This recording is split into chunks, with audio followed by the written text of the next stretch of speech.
Hiditra antsika amin'ny aferan'ny Rinara Kotomanga. Ny tenako manokana aloha zany tsy de tia loatra ny hoe mikritika vehivavy oatrahy satria maro dia maro ange ny hoe pression zany mahazo ny hoe vehivavy iray mpanao politika izany. Non seulement hoe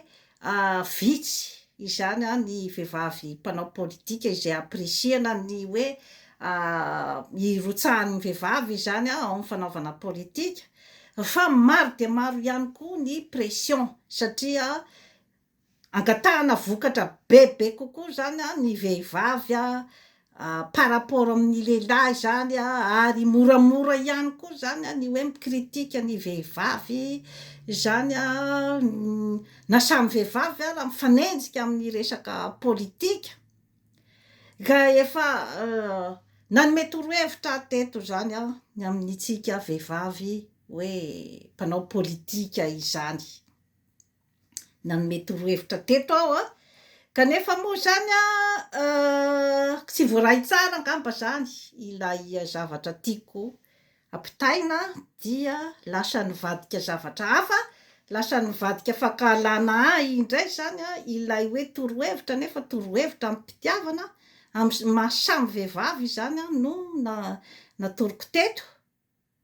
dia nivadika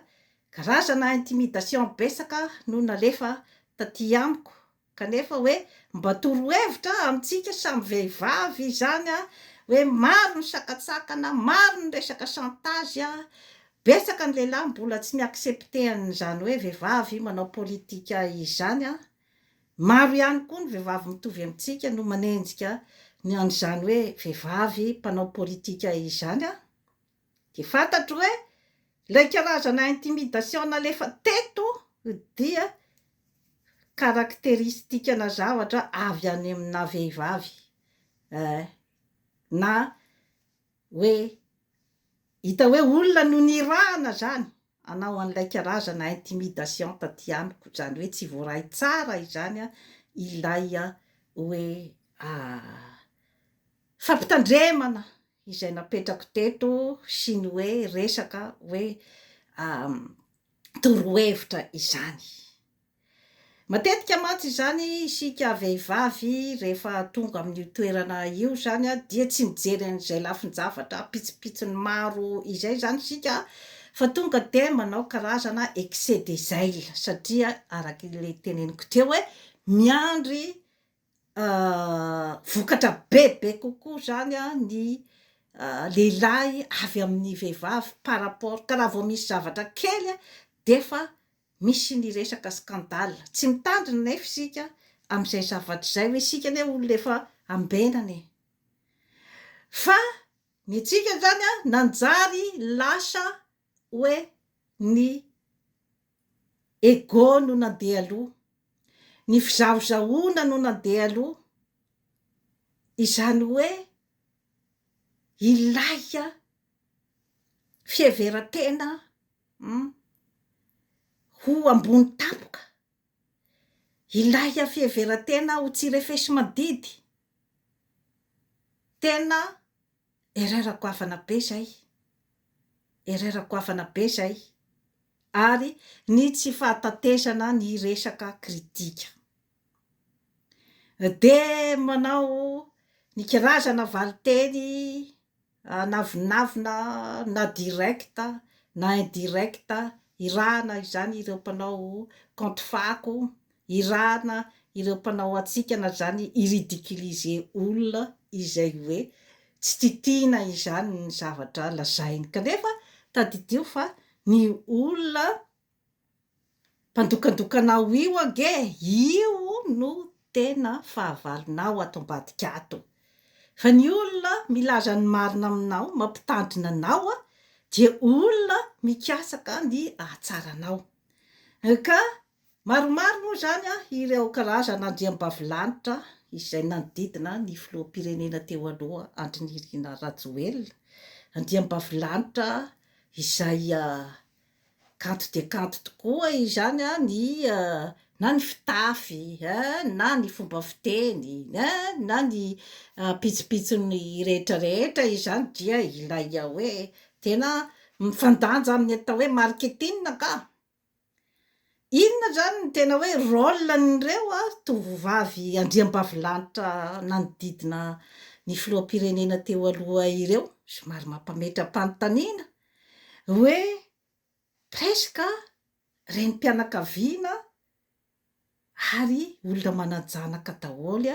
ireo vehivavy ireo fa fanontaniana mipetraka tsy mba afaka mihitsy ve mba mibitsika anireo karazana lehilahy rehetra izay nitondra teo hoe efa tsy mety tsony eny ty zavatra ty fa manino tsika raha mba mitodika bebe kokoa any amin'ny vahoaka, manino sika raha mba manao stratégie hafa, manova stratégie. Efa nazavaiko teto daholo zany zavatra rehetrarehetra izany mitodika bebe kokoa zany any amin'ny fampandrosoana ny vahoaka. Tsy izay nefa ny zava-misy fa presque ireo andriambavilanitra ireo dia mitehatehaka ary dia mandrombo any reo mpitondra fanjakana, ny président de la république zay zavatra lazainy dia bravo président de na inona ny zavatra ataony somary makakakaka ihany satria raha renim-pianakaviana ianao ka mikapoka ny zanakao ny vadinao ohatra amin'ny tsirariny na amin'ny zavatra izay hoe tsy mba misy mihitsy ny hoe mba resaka conversation amin'ny zanakao an-trano fa dia ianao renim-pianakaviana koa no mandrisika an'ilay raim-pianakaviana amin'izay fiesika rehetrarehetra sy ny violence sy ny antson-jay rehetra izay ataony amin'ny zanakao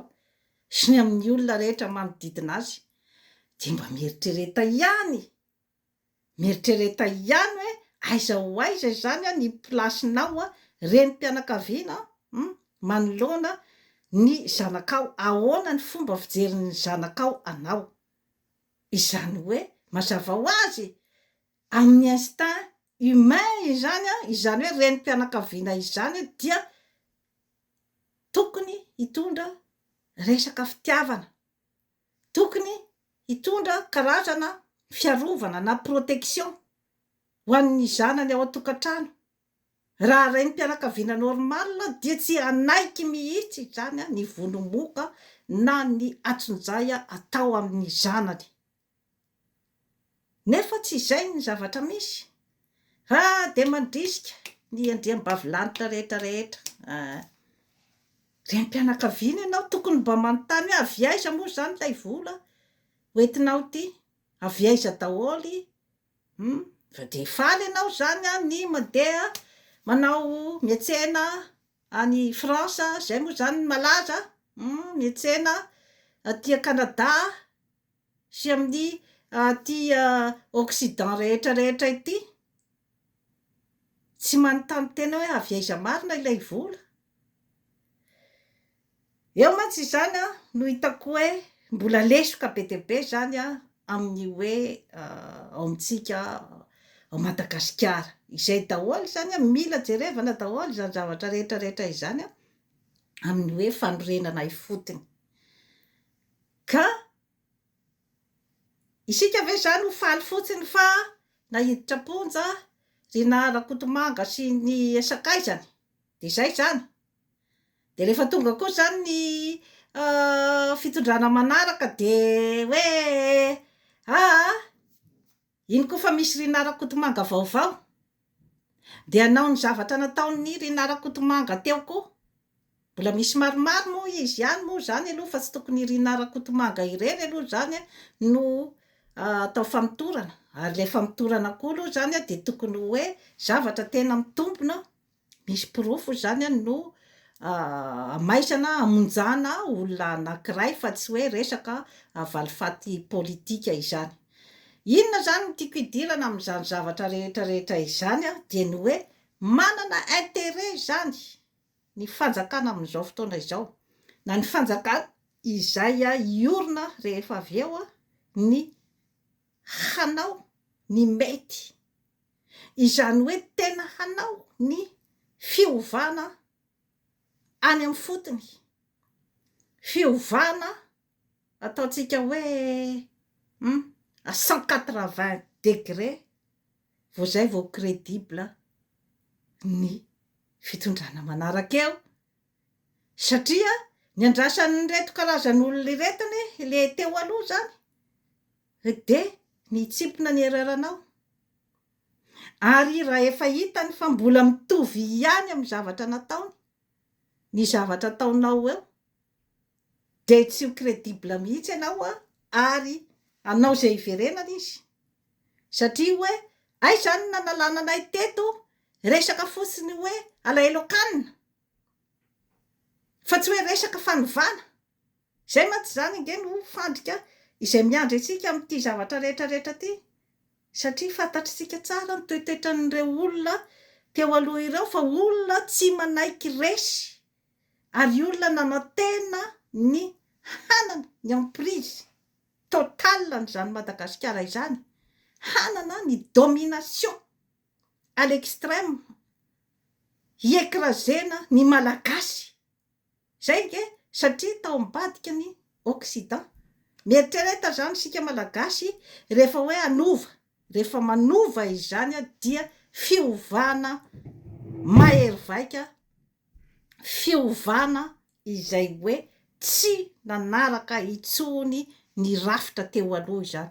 fiovana tena malagasy izany izay zany vao zay vao crédible io, ka ny famongorana ny rehetrarehetra izay nanao ny tsy mety teo aloha de tsy sanatria akory hoe alahelo-kanina na valifaty politika, fa